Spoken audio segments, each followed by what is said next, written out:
Hey everybody, it's Jason Blaha here, and something that's come up again that I thought I would go ahead and answer. I've covered this before in the past, but I think it hasn't been this year, so let's jump into it again.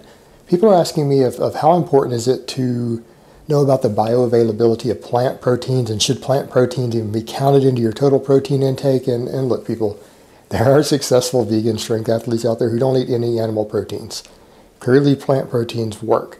Now, is it to say that they're completely as efficient in terms of their absorption and bioavailability as a lot of animal source proteins? No, they aren't.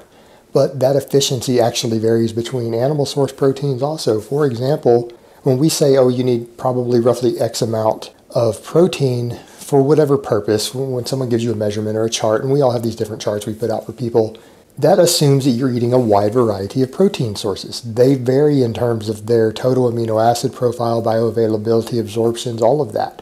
But the thing is, they still count because you're still getting protein, you're still getting all the amino acids from them. There are very, very few protein sources anywhere in existence that don't contain all the amino acids.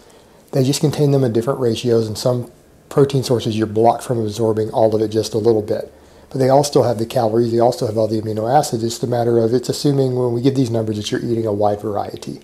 Now, if you were eating a really amazing protein source like whey protein or egg whites, then you might use a little less protein and get the same results. Like if we're telling you that you need 160 grams for your body weight or whatever, roughly, you might be able to get away with 130 with those.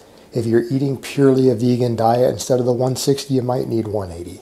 And the thing to remember is that, yes, there are a few animal source ones that are way better in terms of bioavailability than all others, but they're so far ahead sometimes of things like beef that most plant source proteins are closer to beef. They're right there by beef, just maybe 3%, 4% less as efficient. And they're all 20% less efficient than, say, whey protein or egg whites.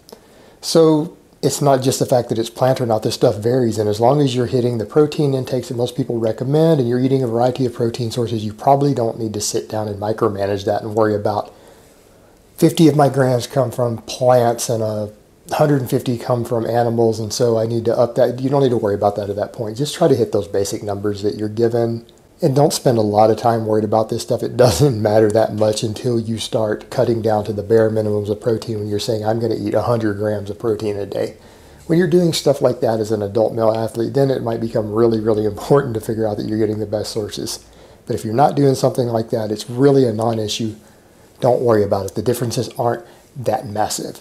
All right, guys, but that's really all I have to say on that today. I hope it's been informative, and I will talk to you guys next time. And someone else asked me if I'd do a side chest again instead of a bicep shot. So let me give you guys a side chest.